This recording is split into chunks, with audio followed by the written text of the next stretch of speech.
Excellencies, cabinet ministers in the government of Chad, distinguished invited guests to this session, heads of delegations from different countries that are present here today, my colleagues, ladies and gentlemen, good morning.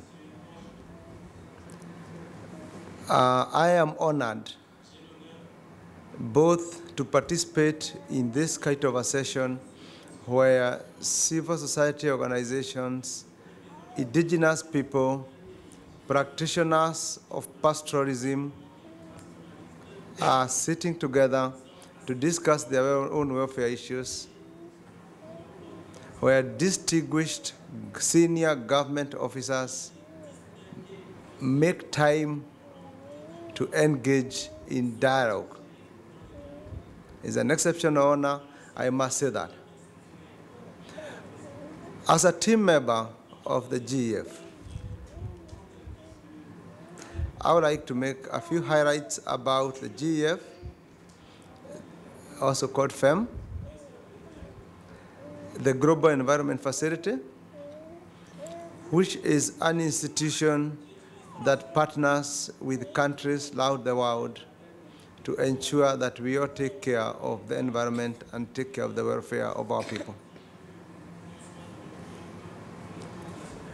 I'll try to dwell on the topic that has been given to me, which also looks at resources. It is very moving to hear from the government of Chad that even when there is a drought, it does not mean famine. It does not mean suffering.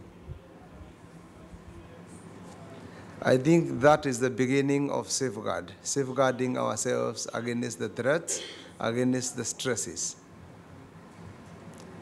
GEF has a lot of faith in national institutions, has lots of faith in government.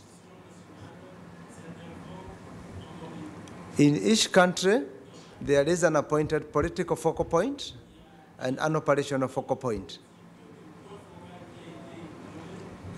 And these are people appointed and nominated and endorsed by governments. On top of that, the actors on environmental projects are civil society organizations, are community members. GEF avails necessary resources that come to initiate projects, but seeks partnerships also in funding within the country resources. It is true that there are targets also of co-financing, and this has been met to significant extent, largely because of support by government and largely because of support by civil society organizations. Having sat here for the last 3 days, having listened to the people, I can see the beauty and the commitment to continue with this process. I am convinced that we are actually looking at opportunities, and we are looking at the way of safeguarding opportunities. GEF and other donors around the world are willing to continue working with the African governments, have continued to provide resources, and we are now in a GEF Phase 5 that began last year that will go to 2014. Budgets have been defined for the countries for the 3 categories of GEF funding. The full-size projects, the medium-sized projects, and also the community component, which is the small grants program in each country. It is very interesting to see some of the past projects that Chad has implemented in the past, and that definitely gives us lots of hope that Chad is going to continue being a shining example. Other countries represented here, including Namibia, South Africa, Kenya, Ethiopia, Tanzania, Niger, Ghana, and many others around Africa have very good examples. I would therefore like to say that it is very important that as plans are made in this country, that an environmental components for each development project is included.